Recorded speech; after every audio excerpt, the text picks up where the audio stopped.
السلام علیکم ورحمۃ اللہ تعالی وبرکاتہ۔ الحمد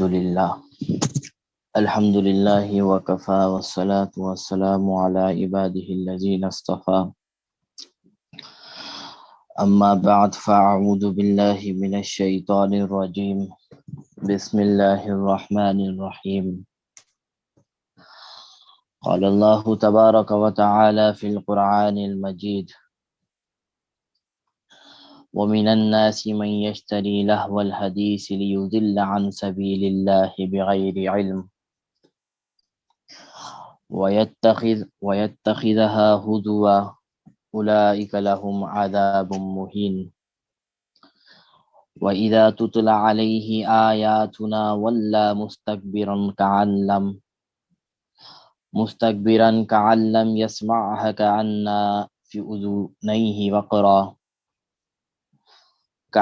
في أذنيه وقرا فبشره بعذاب عليم إن الذين آمنوا وعملوا الصالحات لهم جنات النعيم خالدين فيها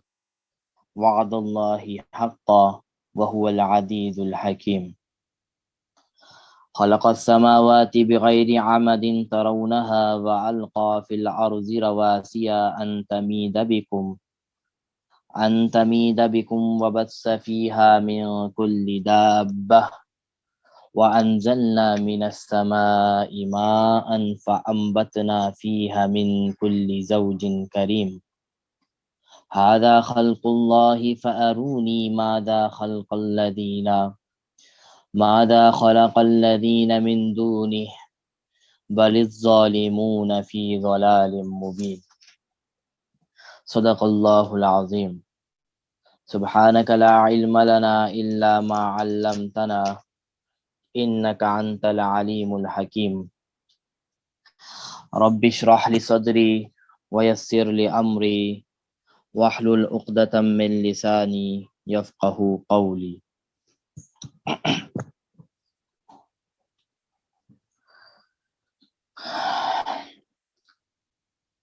گزشتہ دنوں الحمدللہ ہم نے سورۃ اللقمان کو شروع کیا تھا، اور سورۃ اللقمان کی ابتدائی باتیں کہ سورۃ اللقمان کا شان نزول اور سورہ لقمان کے نازل کرنے کی حکمتیں اور ابتدائی 5 آیات کا ترجمہ اور تفسیر آپ کے سامنے بیان کر دی گئی تھی۔ اب جو شروع ہو رہا ہے وَمِنَ النَّاسِ مَن يَشْتَرِي، یعنی آیت نمبر 6 سے، میں نے کل آپ کو بتلایا تھا کہ یہ سورۃ اللقمان اس وقت نازل ہوئی تھی جب اللہ کے نبی قرآن مجید پڑھا کرتے تھے، قرآن مجید سنایا کرتے تھے، لوگوں کو قرآن مجید کی طرف دعوت دیتے تھے، تو بہت سے لوگ قرآن کی طرف بہت تیزی سے آتے تھے، قرآن مجید کو سنتے تھے تو ان کی آیات کی طرف بہت زیادہ متوجہ ہوتے تھے۔ تو ان میں سے ایک شخص تھا جو مشرکین مکہ میں سے تھا اور اس کی پوری جماعت تھی، تو ان لوگوں کو یہ چیز برداشت نہیں ہو رہی تھی کہ لوگ کیسے قرآن مجید کی طرف جا رہے ہیں، اللہ کی باتوں کو کتنا توجہ کے ساتھ سن رہے ہیں اور قرآن کی طرف بڑھ رہے ہیں۔ تو ان لوگوں نے پلاننگ کی، ایک سازش بنائی کہ کس طرح ان لوگوں کو روکا جائے کہ وہ اس طرف نہ جائیں بلکہ ہمارے جو گمراہی والا راستہ ہے اس طرف آئیں۔ تو یہ حارث بن نظر نے ایک چیز سوچی کہ ہم ایک کام کرتے ہیں کہ جس کی وجہ سے لوگ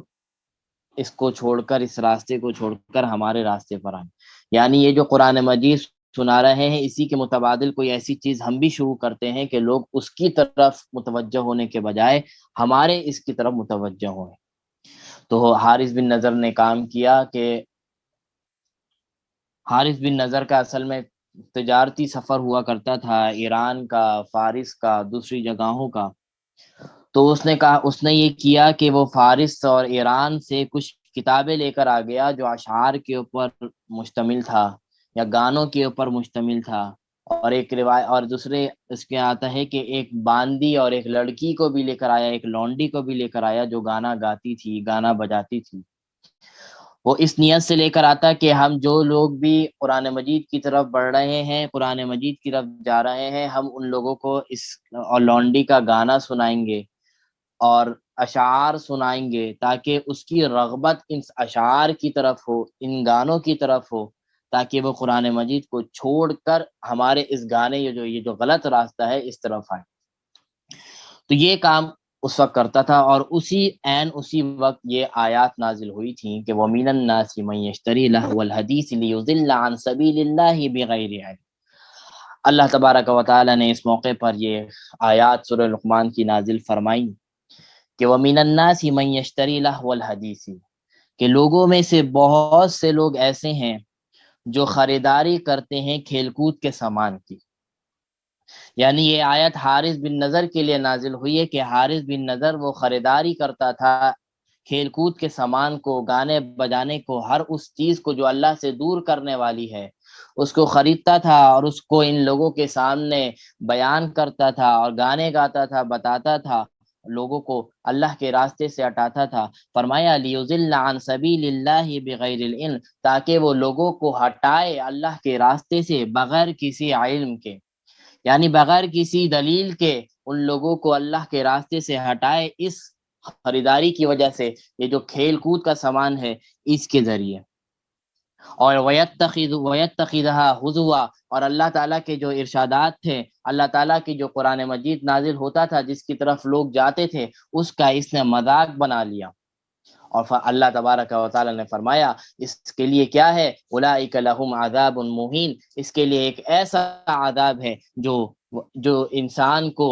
ذلت کر دے گا، یعنی ذلت میں ڈالنے والا عذاب ایسے لوگوں کے لیے ہے۔ اولئک لہم عذاب عظیم، یہ آیت حارث بن نظر کے لیے نازل ہوئی کہ یہ اور اس کے ساتھ جتنے بھی لوگ شامل ہیں اس کام میں، اللہ تبارک و تعالی نے ان کے لیے وعید فرما دی، اولئک لہم عذاب مہین، یہی وہ لوگ ہیں جن کے لیے سخت عذاب ہے، یہی وہ لوگ ہیں جن کو ذلیل کرنے والا عذاب ایسے ہی لوگوں کے لیے۔ تو اس آیات سے ہمیں جو چیز معلوم ہوتی ہے، بہت سے لوگ کہتے ہیں کہ گانے بجانے کا یا گانے سننے کا باقاعدہ کوئی حکم قرآن مجید سے ہمیں نہیں ملتا کہ یہ گانا بجانا حرام ہے یا اس موسیقی کا سننا حرام ہے۔ تو جب قرآن مجید کا اس سے ثبوت نہیں ملتا تو یہ چیزیں جائز ہیں، حرام نہیں ہیں۔ اس میں بہت سے لوگ گمراہ ہوئے یہ چیز سوچتے ہوئے۔ تو یہ جو لہو الحدیث ہے، علماء نے اور صحابہ کرام نے اس آیات کی تشریح میں فرمایا کہ لہو الحدیث سے گانے بجانا اور گانا سننا یہ ساری چیزیں مراد ہیں، اور متفقہ طور پر جو فیصلہ کیا گیا لہو الحدیث سے کیا چیزیں مراد ہیں، فرمایا کہ ہر وہ چیز جو اللہ کے راستے سے دور کرے، اللہ کی عبادات سے دور کرے،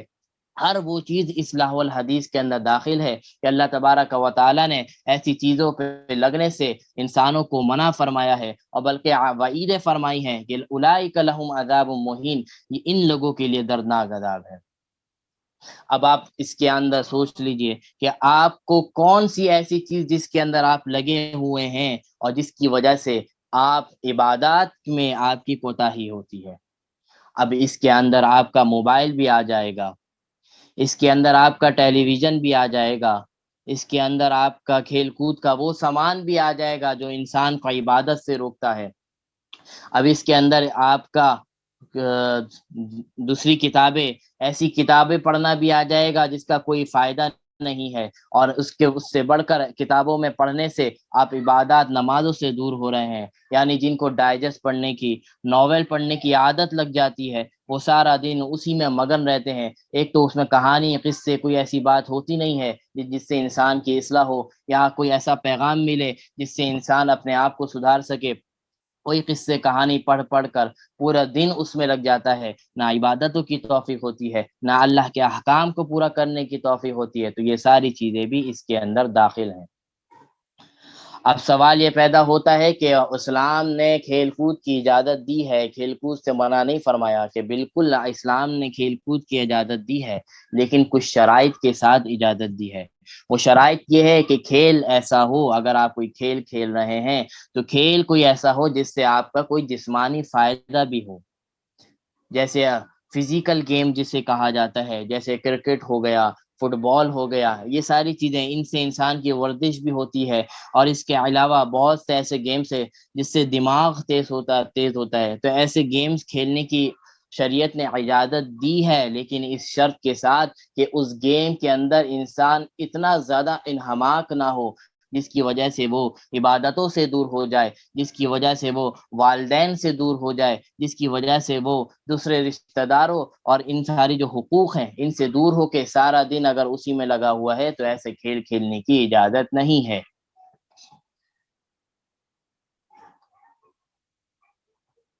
اسی طرح گانا بجانا، گانا سننا، یہ ساری چیزیں بھی اس کے اندر داخل ہیں، کہ اللہ کے رسول اللہ تبارک و تعالیٰ فرما رہے ہیں جو لوگ ان چیزوں کی خریداری کرتے ہیں۔ اب اس سے ایک مسئلہ علماء نے، فقہا نے یہ نکالا کہ گانے بجانے کی آلات جو ہیں، جن کے ذریعے گانے بجائے جاتے ہیں، جن کو گانے کے لیے استعمال کیا جاتا ہے، ایسی چیز کی خرید و فروخت بھی جائز نہیں ہے، ایسی چیزوں کو بیچنا بھی جائز نہیں ہے، اور ایسی چیزوں کو خریدنا بھی جائز نہیں ہے، حرام ہے۔ اگر کوئی شخص گٹار کا، اگر کوئی شخص ان چیزوں کا کاروبار کرتا ہے جس کے ذریعے ڈھول کا یا گانے بنائے جاتے ہیں، تو اس ایسے کاروبار کی اجازت شریعت نے نہیں دی، کیونکہ یہ حرام کام کو ترویج دیا جا رہا ہے، حرام کام کی طرف لوگوں کو بلایا جا رہا ہے، تو ایسے کاروبار کی بھی اجازت نہیں ہے، اور ایسی خریداری کرنے کی بھی اجازت نہیں ہے جو ان چیزوں کے اوپر مشتمل ہو۔ تو یہ چیز ضروری ہے کہ جو لوگ کہتے ہیں کہ گانا بجانا، گانا سننا جائز ہے، اس کے اندر کوئی مسئلے کی بات نہیں ہے، تو اس کا تذکرہ قرآن مجید کے اندر بھی آ گیا کہ لہو الحدیث سے اللہ تبارک و تعالیٰ نے منع فرمایا، روکا ہے، ہر اس چیز سے روکا ہے جس سے انسان اللہ کے عبادت سے دور ہو جاتا ہے، جس سے انسان والدین کے کہنا ماننے سے، والدین کی فرما برداری سے دور ہو جاتا ہے، جس سے انسان حقوق کا ادا کرنے سے دور ہو جاتا ہے۔ ہر وہ چیز اللہ تبارک و تعالیٰ نے، ہر وہ کھیل کود کا سامان اللہ تبارک و تعالیٰ نے حرام کیا ہے۔ اور حدیث میں آتا ہے، یہ تین چیزوں کی اللہ تبارک و تعالیٰ نے، اللہ کے رسول صلی اللہ علیہ وسلم فرماتے ہیں، تین چیزوں کے کھیلنے کی اجازت، اور اللہ کے نبی نے حوصلہ افزائی فرمائی کہ یہ تین کھیل کھیلا کرو۔ سب سے پہلے نمبر پہ فرمایا کہ تیر اندازی، کہ تیر اندازی کیا کرو، اس سے یہ بھی فائدہ ہوگا کہ تمہارے اندر یہ چیز، یہ فن پیدا ہوگا تیر اندازی کا۔ کل کو اگر اللہ کے راستے میں جہاد کا موقع ملے، کل کو اللہ کے راستے میں اسلام کی سربلندی کا آپ کو جاننے کا موقع ملے، تو آپ کو یہ تیر اندازی آئے، تاکہ آپ اس کی مدد سے اپنا دفاع کر سکیں، اور اہل کفار کو، جو اہل باطل ہیں، ان کو آپ بٹی میں ملا سکیں، آپ ان کو جہنم میں داخل کر سکیں اس فن کے ذریعے۔ اور دوسرے نمبر پہ فرمایا گھوڑ سواری، یعنی گھوڑ سواری کے بارے میں آپ علیہ السلام نے فرمایا یہ کھیل بھی ایسا ہے، سیکھو، اور اس سے انسان کی جسمانی فوائد بھی ہیں، جسمانی ورزش بھی ہوتی ہے، اور کل اگر جہاد کے اندر آپ کو جانے کا موقع ملے، تو آپ جو گھوڑے کے اوپر سوار ہو کے آپ اس جہاد کے راستے میں، اللہ کے راہ میں، اسلام کی سربلندی کے لیے کوشش کر سکیں۔ اور تیسرے نمبر پر فرمایا کہ بالکل ہٹ کے فرمایا اور بہترین فرمایا، پیغمبر کی باتیں ہر بات بہترین ہوتی ہے، فرمایا تیسرا کھیل وہ ہے جس کی اللہ تبارک و تعالیٰ اجازت دیتا ہے اور حوصلہ افزائی فرماتا ہے، اس کھیل کی بھی اجازت دی ہے اور اس کو بھی کھیلا کرو۔ فرمایا اپنی بیوی کے ساتھ ہنسی مذاق، اپنی بیوی کے ساتھ ایسی باتیں جس سے محبت بڑھے، یہ بھی ایک کھیل ہے۔ اللہ کے نبی نے فرمایا کہ یہ کھیل بھی اپنی بیوی کے ساتھ کھیلا کرو، کہ آپس میں محبت جس کی وجہ سے بڑھے، ایک دوسرے کے اوپر تھوڑا سا، جیسے ہم کہتے ہیں کہ آپس میں جو محبت کے سبب کے جو بھی کھیل ہیں بیوی کے درمیان، یہ بھی اللہ کے نبی فرماتے ہیں یہ کھیل بھی کھیلا کرو۔ تو تین کھیل کے بارے میں پیغمبر فرماتے ہیں کہ ایک گھڑ سواری، ایک تیر اندازی، اور ایک بیوی کے ایسا کھیل جس سے بیوی اور شوہر کے اندر محبت پیدا ہوئے، ایسا کھیل کھیلا کرو۔ اور آج افسوس کی بات ہے رسول اللہ کے یہ جو تین کھیل بتائے ہیں، ان تین کھیلوں سے ہم دور ہیں اور دوسرے کھیلوں کے اندر ہم لگے ہوئے ہیں۔ آج ہم میں سے کوئی شخص تیر اندازی نہیں سیکھتا، نہ سیکھتا ہے، نہ سکھاتا ہے، نہ سیکھتا ہے، اس کو کھیل ہی نہیں سمجھا جاتا۔ بہت سے لوگ تو اس کو دہشت گردی یا ان چیزوں کا نام کہہ دیتے ہیں کہ یہ تو دوسری چیزیں ہیں۔ دوسرے نمبر پہ فرمایا گھڑ سواری۔ آج کون لوگ ہیں جو گھڑ سواری سیکھتے ہیں؟ آج وہی لوگ فضول گیموں میں، فضول چیزوں میں لگے ہوئے ہیں، وہ لوڈو میں لگے ہوئے ہیں، وہ پب جی میں لگے ہوئے ہیں، طرح طرح کے جو گیم آئے ہیں، سارے لوگ اسی کے اندر اپنا دماغ،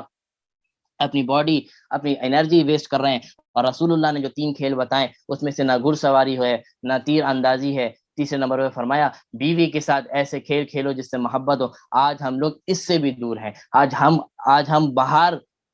گھر سے باہر رہتے ہیں، دوستوں کے ساتھ رہتے ہیں تو بڑے ہنسی مذاق کے ساتھ رہتے ہیں، بڑے اچھے انداز سے رہتے ہیں۔ جیسے ہی گھر کے اندر داخل ہوتے ہیں تو ایسے داخل ہوتے ہیں جیسے کوئی لڑائی ہے، کوئی مسئلہ ہے، کہ بیوی سے نہ بات ہے، نہ بیوی سے کوئی اس طرح کی باتیں ہیں جس سے بات ہو۔ اگر کوئی بات بھی ہے تو تنقید ہے، اگر کوئی ایسی چیز بھی ہے تو ایک دوسرے پہ غصہ ہے،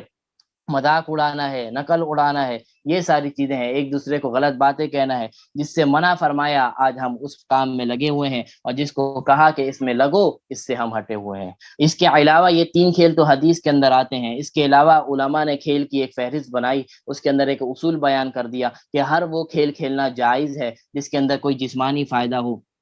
کوئی دماغی فائدہ ہو، اور عبادتوں کا نقصان اس سے نہ ہو رہا ہو، والدین کی نافرمانی اس کے ذریعے نہ ہو رہی ہو، اور حقوق کے جو بھی حقوق اس کے ذریعے اس کے اوپر لگائے ہیں، اگر وہ بیٹا ہے، بھائی ہے، بیوی ہے، شوہر ہے، ماں ہے، جو بھی جس کے حقوق ہیں، اگر وہ حقوق پورا کرتے ہوئے وہ کھیل کھیلا جا رہا ہے تو اس کھیل کی اجازت ہے۔ لیکن چند گیم ایسے ہیں، چند کھیل ایسے ہیں جس کے بارے میں کلی طور پر حرام ہے، کہ اگر کوئی ساری عبادتوں کا خیال رکھ کر بھی وہ گیم کھیلا جا رہا ہے تو وہ جائز نہیں ہے۔ جس میں سے ایک گیم شطرنج آ جاتا ہے جس کو ہم چیس کہتے ہیں، اسی طرح تاج آ جاتا ہے جس کو ہم پتے وغیرہ کہتے ہیں، اسی طرح جوئے کا کھیل ہے۔ یہ ساری چیزیں بالکل حرام ہے، اللہ کے نبی نے حرام فرمائی ہے، اللہ تعالیٰ نے حرام فرمائی ہے۔ اور ہر وہ کھیل جس کے اندر انسان کا جسم کا سطر کھل جاتا ہو، وہ گیم، وہ کھیل بھی حرام ہے۔ اسی طرح علماء نے فرمایا کہ یہ جو فٹ بال کا گیم کھیلا جاتا ہے، اس کے اندر انسان عام طور پر جو ان کی ٹیم ہوتی ہے، ان کے کپڑے پورے نہیں ہوتے، یہ نیکر اور چڈے پہن کے کھیلتے ہیں، جس سے وجہ سے ان کا سطر گھٹنا کھلا ہوا ہوتا ہے، تو ایسے کھیل کھیلنے کی بھی اجازت نہیں ہے۔ البتہ اگر آپ کا جسم کورڈ ہے، آپ کا سطر چھپا ہوا ہے، تو اس صورت میں آپ فٹ بال وغیرہ سارے گیم کھیل سکتے ہیں، لیکن خیال یہ ہے کہ عبادتوں سے غافل نہ ہو، حقوق تلفی نہ ہو۔ تو یہ ایک اصول بتا دیا کہ کھیل، کون سا کھیل جائز ہے اور کون سا کھیل جائز نہیں ہے۔ اور یہ آیت کس کے لیے نازل ہوئی؟ کہ جو لوگ اللہ کے راستے سے لوگوں کو ہٹاتے ہیں ان چیزوں کے ذریعے، اللہ کے اس وقت یہ آیت نازل فرمائی۔ آگے فرمایا وَإِذَا تُتْلَى عَلَيْهِ آيَاتُنَا وَلَّى مُسْتَكْبِرًا كَأَن لَّمْ يَسْمَعْهَا كَأَنَّ فِي أُذُنَيْهِ وَقْرًا فَبَشِّرْهُ بِعَذَابٍ أَلِيمٍ۔ فرمایا کہ جب کفاروں کو اللہ تبارک و تعالیٰ کی یہ آیتیں، یعنی یہ جو قرآن مجید کی آیات ہیں، جب ان کے پاس پڑھی جاتی ہیں، ان کو سنائی جاتی ہیں، تو یہ کیا کرتے ہیں؟ واللہ مستکبرن کأن لم یسمع، کہ یہ لوگ ایسے منہ پھیر لیتے ہیں، یہ لوگ ایسے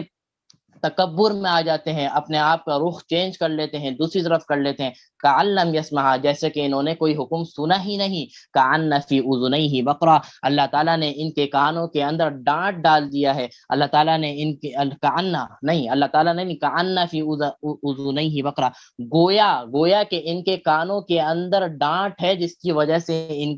ان کے دل میں آواز نہیں اتر رہی، کان سے آواز نہیں جا رہی۔ فبشرہ بعذاب علیم، ایسے ہی وہ لوگ ہیں جن کو عذاب علیم یعنی دردناک عذاب کی خوشخبری ہے، ایسے لوگوں کے لیے دردناک عذاب کی خوشخبری ہے۔ تو فرمایا، اب یہ آیت تو کفاروں کے لیے نازل ہوئی کہ وہ لوگ جو اللہ کے کفاروں کو جب اللہ کی آیتیں پڑھ کر سنائی جاتی تھیں، اللہ کی نشانیاں بتائی جاتی تھیں، تو یہ لوگ تکبر میں آ جاتے تھے اور اپنے آپ کو بہت بڑا سمجھے کہ ہم تو بہت بڑے لوگ ہیں، تم کیا یہ چیزیں بتا رہے ہو۔ اور یہ ایسے ریئیکٹ کرتے تھے، ایسا ان کا بہیو ہوتا تھا جیسے انہوں نے کچھ سنا ہی نہیں ہے، ایسے انسنی کر کے چلے جاتے ہیں۔ کان فی اذنیہ وقرا، اللہ نے مثال فرمایا کہ ایسے جیسے ان کے کانوں میں کچھ ہینڈ فری، آج کے دور میں کہا جائے کہ ان کے کانوں میں ہینڈ فری لگی ہوئی ہے کہ ان کو آواز ہی نہیں آ رہی، ان کے کانوں میں ڈانٹ لگی ہوئی ہے، ان کے کانوں میں کوئی مسئلہ ہے جیسے آواز ہی نہیں آ رہی۔ فبشرہ بعذاب علیم، ایسے لوگوں کے لیے اللہ تبارک و تعالیٰ نے دردناک عذاب تیار کر رکھا ہے۔ دردناک عذاب کی خوشخبری سنائی ہے۔ تو یہ آیت تو کفار کے لیے نازل ہوئی۔ اب ہمیں غور کرنا چاہیے کہ کیا ہم بھی اس آیات کے اندر تو آ نہیں رہے، کہ ہمارے سامنے بھی تو اللہ تبارک و تعالیٰ کی بہت سی آیات ہیں، ہمارے سامنے بھی تو اللہ تبارک و تعالیٰ کے بہت سے احکام ہیں، ہمارے سامنے بھی تو رسول اللہ صلی اللہ علیہ وسلم کی بہت سی باتیں ہیں۔ کیا ہم بھی اس چیز کے بارے میں انسنی والا کام نہیں کرتے؟ کیا ہمیں نہیں معلوم کہ نماز کو پڑھنا ضروری ہے؟ کیا ہمیں نہیں معلوم روزے رکھنا ضروری ہے؟ کیا ہمیں نہیں معلوم گانے سننا حرام ہے؟ کیا ہمیں نہیں معلوم یہ جو جتنی بھی برائی ہیں ساری چیزیں، غیبت کرنا، چغلی کرنا، سب حرام ہے؟ تو ہم اس کے اوپر کیا کر رہے ہیں؟ ہمارا عمل بھی تو بالکل وہی ہے کہ ہم ان چیزوں کو بالکل ایسے ایسے ہم نظر انداز کرتے ہیں جیسے ہمیں پتہ ہی نہیں ہے کہ غیبت کرنا حرام ہے، جیسے ہمیں پتہ ہی نہیں ہے کہ چغلی کرنا حرام ہے، جیسے ہمیں پتہ ہی نہیں ہے کہ رشتہ داری کا توڑنا حرام ہے۔ تو ہمیں ڈرنا چاہیے کہ ایسا نہ ہو، یہ آیت تو کفاروں کے لیے نازل ہوئی، یہ آیت تو منافقین کے لیے نازل ہوئی، ایسا نہ ہو کہ ہم بھی ان آیات کے اندر داخل ہو جائیں کہ اللہ کے حکام ہم پر اترتے ہیں، اللہ کے احکام ہمارے اوپر نازل ہوتے ہیں، اور گویا ہم ایسے ریئیکٹ کرتے ہیں، ایسے بیہیو کرتے ہیں جیسے ہمیں کچھ پتہ ہی نہیں ہے، جیسے ہم تو ایسے گھوم رہے ہیں، کوئی مسئلے کی بات نہیں ہے، یا پتہ بھی ہے تو ہم کانوں سے ایسے نکال لیتے ہیں، ایک کان سے سنتے ہیں دوسرے کان سے نکال لیتے ہیں۔ تو ہمیں اللہ سے پناہ بھی مانگنی چاہیے اور غور بھی کرنا چاہیے کہ کہیں ہم بھی اس لوگوں میں داخل نہیں ہوئے۔ تو آگے فرمایا ان الذين آمنوا وعملوا الصالحات لهم جنات النعيم خالدين فيها وعد الله حقا وهو العزيز الحكيم۔ اب اس آیت میں اللہ تبارک و تعالیٰ ایمان والوں کے بارے میں فرما رہے ہیں، اوپر کفاروں کی بات آئی، منافقین کی بات آئی، اب ایمان والوں کے بارے میں بات آئی جا رہی ہے۔ ان الذین آمنوا، اور وہ لوگ، بے شک وہ لوگ جو ایمان لے کر آئے، وعاملوا الصالحات، اور نیک کام کرتے رہے، لہم جنات النعیم، ایسے ہی لوگوں کے لیے جنت میں باغات ہیں، نعمتوں کے باغات ہیں۔ اس میں آپ دیکھیں کہ اس میں یہ نہیں فرمایا ان الذین آمنوا لہم جنات النعیم، یہ نہیں فرمایا کہ وہ لوگ جو ایمان لے کر آئے ایسے لوگوں کے لیے جنت میں باغات ہیں، بلکہ ایک چیز کا اور اضافہ فرمایا، وعاملوا الصالحات، نیک کام بھی کرتے رہے۔ تو ایمان کا لانا، صرف ایمان کا لے کر آ جانا، صرف مسلمان ہو جانا، یہ کامیابی کی کنجی نہیں ہے، بلکہ ایمان لانے کے ساتھ نیک کام بھی کرنے ہوں گے، برائی سے بچنا بھی ہوگا، تبھی ایسے لوگوں کے لیے لہم جنات النعیم، تبھی جنتوں کے باغات ایسے لوگوں کے لیے اللہ تبارک و تعالیٰ نے تیار کر کے رکھے ہیں۔ خالدین فیہا، ہمیشہ ہمیشہ اس کے اندر رہیں گے، ہمیشہ ہمیشہ اللہ کے باغات ان جنت میں رہیں گے۔ وعد اللہ حقا، اور اللہ کا وعدہ حق ہے، اللہ کا وعدہ سچ ہے، اللہ کبھی جھوٹ نہیں بولتا، نعوذ باللہ، اللہ کی ہر بات سچ ہوتی ہے۔ اللہ نے یہاں پہ فرمایا یہ تو اللہ کا وعدہ ہے، اور اللہ کا وعدہ حق ہوتا ہے، سچ ہوتا ہے، وہو العزیز الحکیم، اور وہی ہے زبردست اور حکمت والا۔ اللہ ہی کی ذات ہے جو زبردست ہے اور حکمت والی ہے۔ اللہ کے علاوہ جتنی بھی حکیمانہ بات اگر کوئی کہے، جتنی بھی حکیمانہ باتیں کوئی کرے، حکمت کی باتیں کرے، اللہ سے آگے نہیں بڑھ سکتا۔ سب سے زبردست اور حکمت والی ذات صرف اللہ تبارک و تعالیٰ کی ہے۔ آگے فرمایا خلق السماوات بغیر عمد ترونها وألقى في الأرض رواسي أن تميد بكم وبث فيها من كل دابة وأنزلنا من السماء۔ اللہ تبارک و تعالیٰ یہاں سے اپنی نشانیوں کے بارے میں فرما رہے ہیں، اپنی نشانیوں کے بارے میں بتا رہے ہیں جو لوگ اللہ کی ذات کے اوپر ایمان نہیں لاتے، اللہ کی ذات کو، اللہ کی نشانیوں کو دیکھتے بھی ہیں پھر بھی اللہ کے اوپر ایمان نہیں لاتے، اللہ کی قدرت کا مشاہدہ کرتے بھی ہیں اور پھر بھی گمراہی کا شکار رہتے ہیں۔ فرمایا خلق السماوات بغیر عمد ترونها، کہ اللہ نے آسمانوں کو، سماوات، اللہ تعالیٰ نے سما نہیں فرمایا، سماوات فرمایا، اس سے معلوم ہوا کہ آسمان ایک نہیں ہے، آسمان ایک سے زیادہ ہے، اور دوسری قرآن مجید کی آیات اور دوسرے احادیث سے معلوم ہوتا ہے اللہ تبارک و تعالیٰ نے 7 آسمان بنائے ہیں۔ فرمایا خلق السماوات، اللہ تبارک و تعالیٰ نے آسمانوں کو بنایا بغیر عمد ترونها، بغیر کسی ستون کے، بغیر کسی سپورٹ کے، ترونها، جس کو تم دیکھتے بھی ہو، جس کو تم دیکھتے بھی ہو۔ آپ اندازہ لگائیے، ایک گھر ہے، ایک گھر کو بنانا ہے، ایک گھر کی جو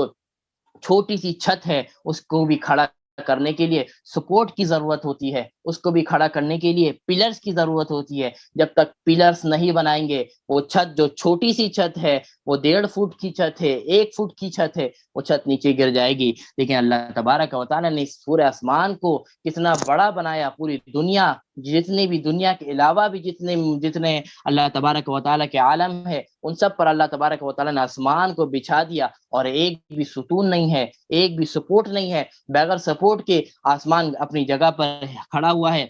اپنی جگہ پہ لگا ہوا ہے. جب سے دنیا بنی ہے اس تک سے آج تک ابھی ایسی کوئی رپورٹ نہیں آئی کہ آسمان گر گیا ہو آسمان پھٹ گیا ہو. اللہ تبارک و تعالیٰ کی کیا قدرت ہے کہ اللہ تبارک و تعالیٰ نے آسمان کو پیدا کیا آسمان کو بنایا بغیر عمد بغیر کسی ستون کے. ترونہا جس کو تم دیکھتے بھی ہو جس کو تم مشاہدہ بھی کرتے ہو پھر بھی اللہ پہ ایمان نہیں لاتے پھر بھی اللہ کی قدرت کو دیکھتے ہوئے اللہ کی قدرت کے اوپر آشنا نہیں ہوتے اور اسلام قبول نہیں کرتے.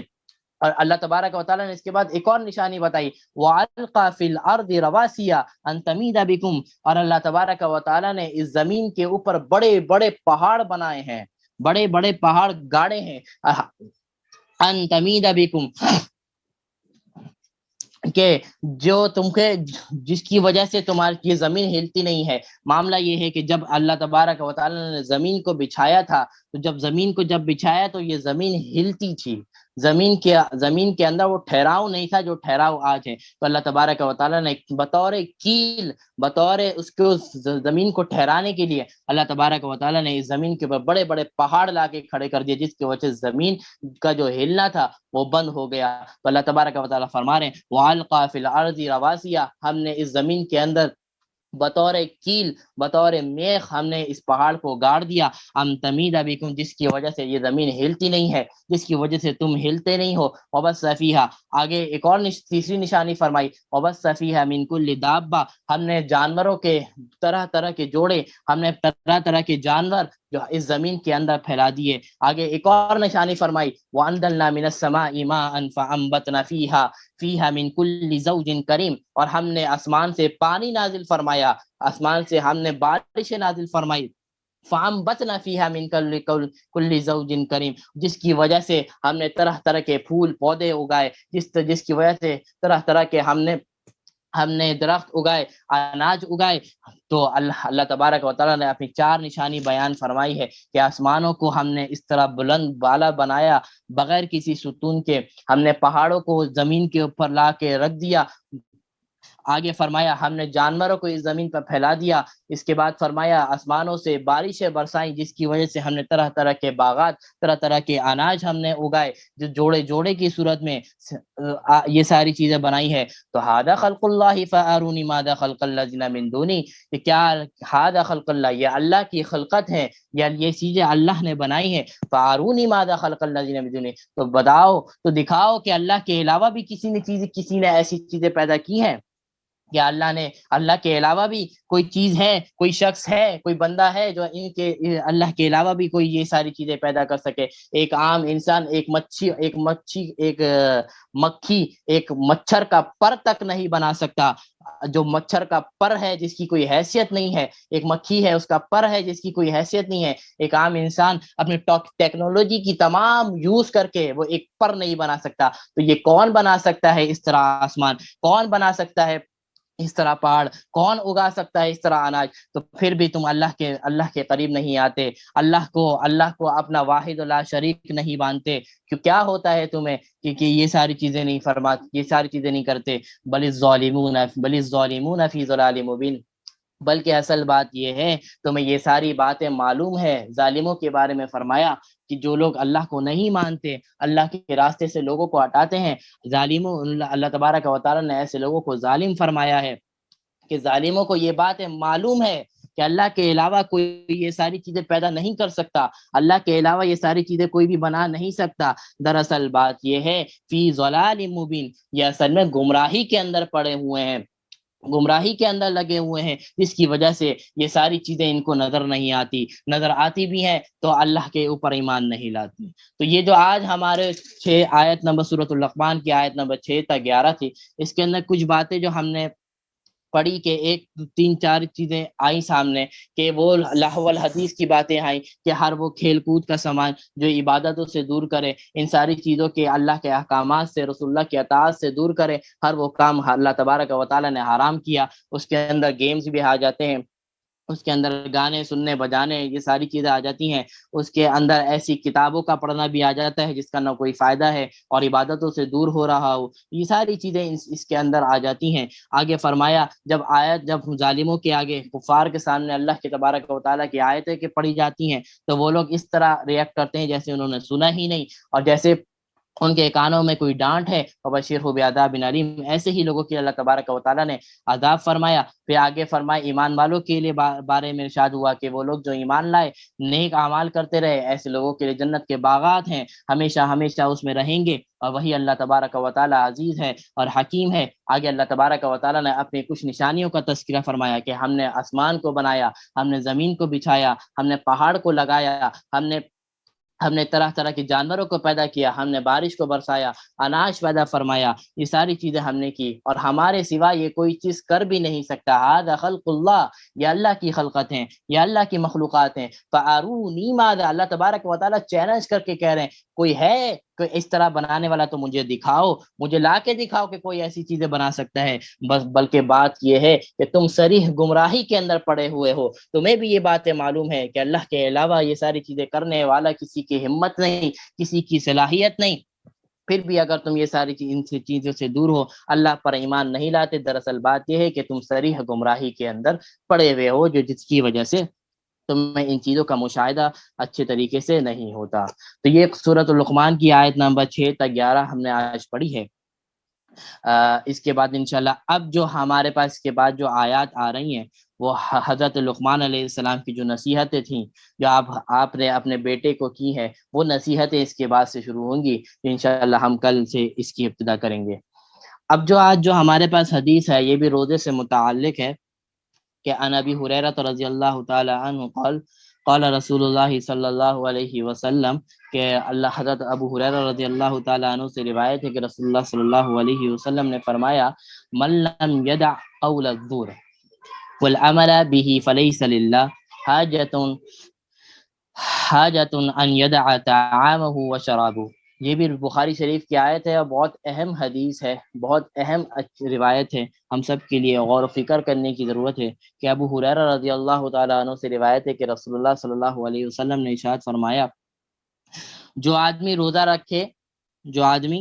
رکھے اور دوسرے جو باطل کام ہے، دوسرے کام ہے جو گناہوں کے کام ہے، ان سے اگر وہ شخص نہ بچے، یعنی روزہ بھی رکھا ہوا ہے اور اس نے دوسرے کام میں بھی پڑا ہوا ہے جو گناہ کے کام ہے، گانے بجانے میں بھی لگا ہوا ہے، غلط چیزوں دیکھنے میں بھی لگا ہوا ہے، غلط کاروبار میں بھی لگا ہوا ہے، جھوٹ غیبت سب چیزوں میں بھی لگا ہوا ہے، اور اس نے روزہ بھی رکھا ہوا ہے، تو اللہ تبارک و تعالیٰ فرماتے ہیں، رسول اللہ صلی اللہ علیہ وسلم فرماتے ہیں کہ اللہ تبارک و تعالیٰ کو ایسے روزے دار کی کوئی ضرورت نہیں ہے، اللہ تبارک و تعالیٰ کو ایسے روزے دار کی کوئی ضرورت نہیں ہے، ایسے بھوکے پیاسے کی کوئی ضرورت نہیں ہے کہ وہ روزہ تو رکھے باقی سارے کام بھی کرتا رہے۔ تو ہمیں سوچنا چاہیے کہ خدا نہ خواستہ اگر ہمارے اندر بھی کوئی ایسی صفت نہ ہو کہ ہم نے غلط صفت نہ ہو کہ ہم نے روزہ رکھا ہوا ہے، صبح سے لے کر شام تک بھوکے پیاسے ہیں، صبح کی شام تک ہم نے برداشت کی ہوئی ہے، لیکن ایسا نہ ہو کہ ہمارے ساتھ دوسرے کام بھی لگے ہوئے ہوں، دوسرے چیزیں بھی لگے ہوئے ہوں۔ جیسے مثال کے طور پر ایک ٹنکی ہے، ٹنکی کے اندر ہم پانی بھر رہے ہیں اور نیچے اس ٹنکی کے اندر کسی نے سوراخ کر دیا ہو، ہول کر دیا ہو، تو آپ پوری زندگی بھی اس کے اندر پانی بھرتے رہیں تو وہ ٹنکی کبھی کسی صورت نہیں بھرے گی، کیونکہ اس کے اندر ایک ہول ہے جس کی وجہ سے وہ سارا پانی وہاں سے خارج ہو رہا ہے، ڈسچارج ہو رہا ہے، نکل رہا ہے۔ تو یہ بھی اسی طرح ہے کہ ہم نے روزہ رکھ کر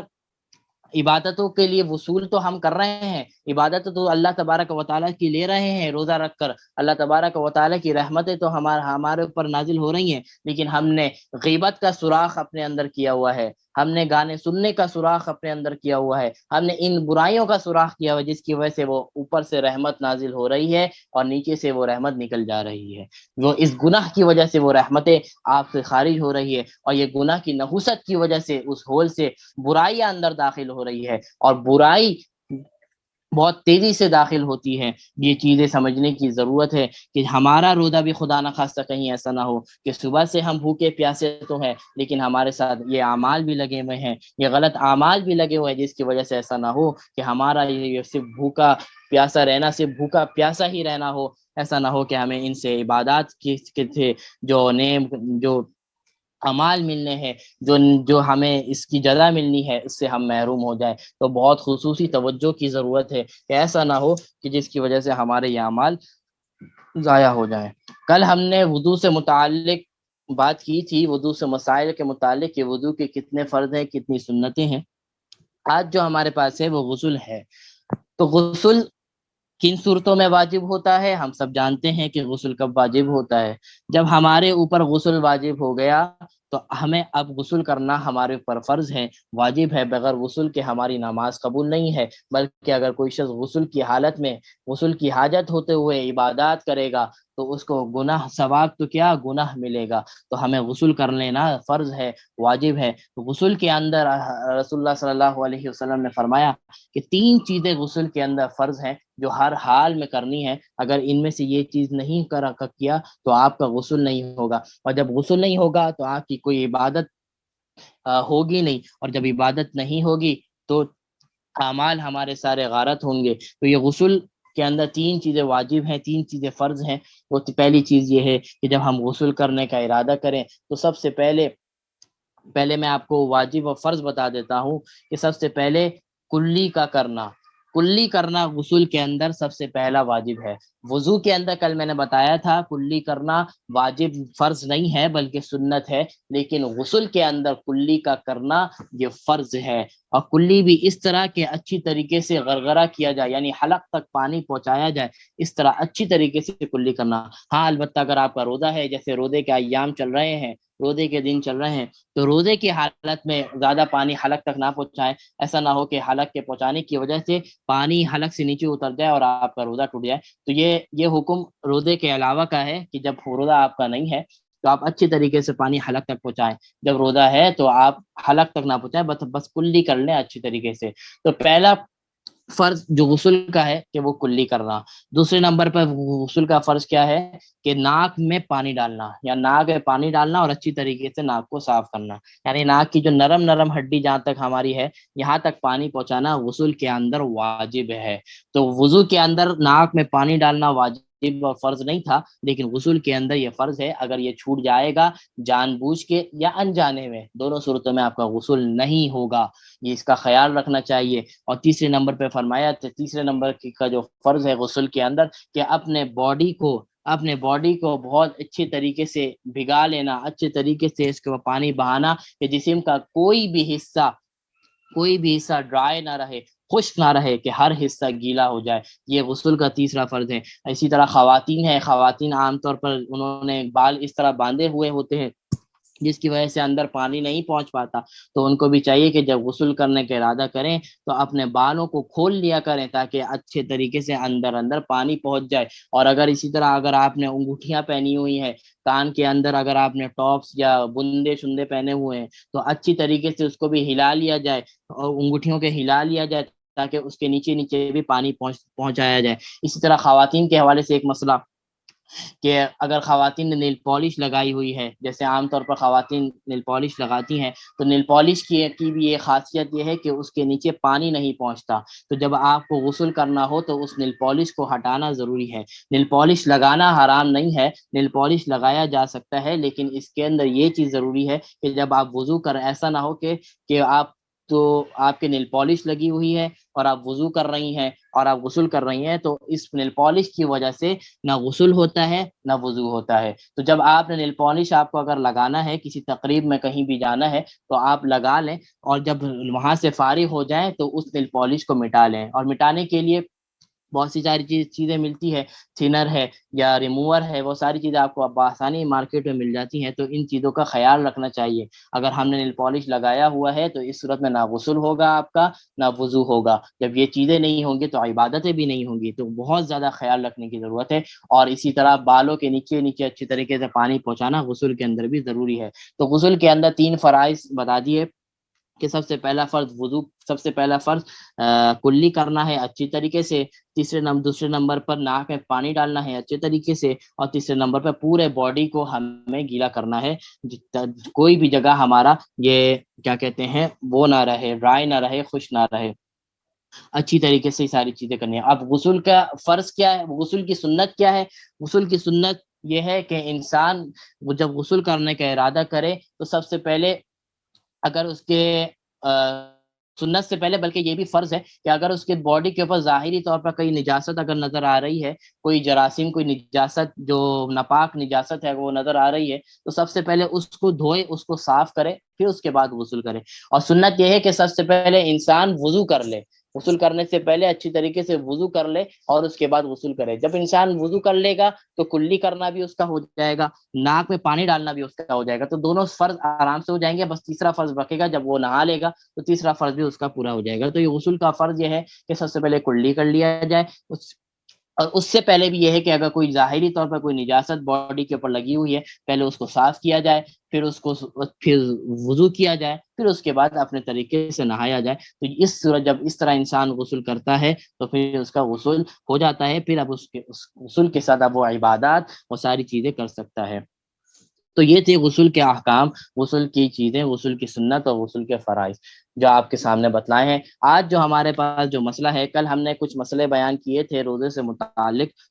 ایک تو کورونا ویکسین کے حوالے سے کہ کورونا کے اندر ویکسین لگانا یا کورونا ٹیسٹ کروانا، یہ دونوں جائز ہیں، اس سے کوئی وضو کے اندر، اس کے اندر روزے کے اندر کوئی اثر نہیں پڑتا، لیکن وہ شرائط میں نے آپ کو کل بتا دی تھی کہ کیا شرائط ہیں، کون سے طریقے سے اگر یہ ساری چیزیں ہو رہی ہیں تو روزہ نہیں ٹوٹے گا، اگر اس کے علاوہ کوئی طریقہ متعارف ہوتا ہے تو پھر روزہ پھر اس کے بارے میں پوچھا جا سکتا ہے مسئلہ۔ آج جو ہمارے پاس مسئلہ ہے وہ مسئلہ کچھ اس طرح ہے کہ روزے کے اندر تیل لگانا، روزے کے اندر سرما لگانا، اسی طرح روزے کے اندر ناخن کاٹنا، اسی طرح روزے کے اندر بال وغیرہ کاٹنا، ان سب کی اجازت ہے، یہ سارے کام کیے جا سکتے ہیں، اس سے روزے کے اوپر کوئی اثر نہیں پڑتا۔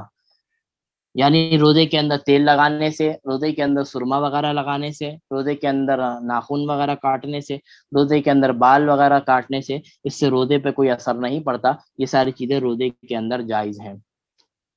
اس کے بعد دوسرا مسئلہ ہمارے پاس جو ہے کہ روزے کے اندر عام طور پہ بہت سے لوگوں کی عادت ہوتی ہے کہ وہ تھوک جمع کر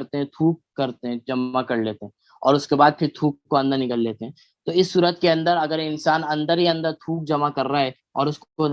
حلق سے نیچے اتار رہا ہے تو اس صورت کے اندر روزہ تو نہیں ٹوٹتا، البتہ اگر کوئی شخص جان بوجھ کے یہ کام کر رہا ہے کہ پہلے جمع کرتا ہے پھر اندر لے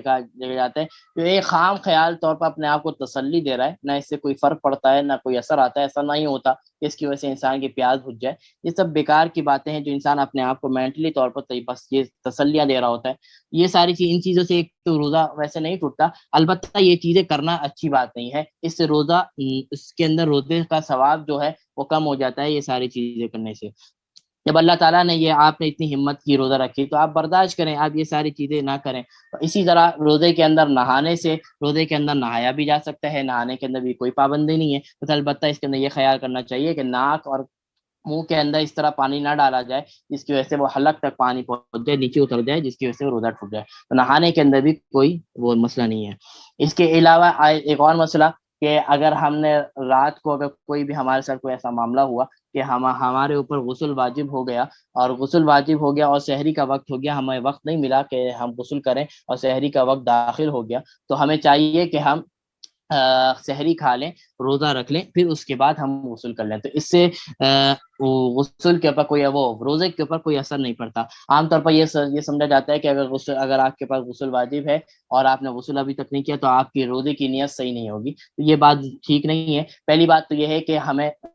فوراً ہی غسل کر لینا چاہیے، کہ انسان جب تک غسل کی حالت میں ہو، غسل اس کے پاس واجب ہو اور وہ غسل کے اندر ڈیلے کر رہا ہو، تاخیر کر رہا ہو، تو رحمت کے فرشتے اس کے پاس سے دور ہو جاتے ہیں، چلے جاتے ہیں۔ تو پہلی بات تو یہ ہے کہ فوراً ہی انسان غسل کر لے۔ لیکن اگر موقع نہیں ملتا کوئی بھی ایسے معاملات ہیں جس کی وجہ سے اس وقت نہیں کھا سکا تو وہ روزے کی نیت بہرحال کر لے، سحری کر لے، پھر اس کے بعد وہ فوراً جا کر غسل کر لے، تو اس سے روزہ آپ کا ٹھیک ہو جائے گا، روزے کے اوپر کوئی اثر نہیں پڑے گا۔ تو یہ روزے سے متعلق چند باتیں تھیں، کل بھی آپ روزے سے ہی متعلق کچھ مسائل چلیں گے۔ اس کے علاوہ سورہ لقمان کی کچھ آیات کا ترجمہ تفسیر ہوا، حدیث پڑھی، تو اللہ تبارک و تعالیٰ سے دعا ہے کہ اللہ تبارک و تعالیٰ جو سن رہے ہیں، اللہ تبارک و تعالیٰ اس کو ہمارے عمل کے اندر شامل فرما دے، اور جن احکامات کے بارے میں سورہ لقمان کے اندر یہ باتیں ہوئی ہیں، جن سے بچنے کا حکم دیا گیا ہے، جس میں انسان کو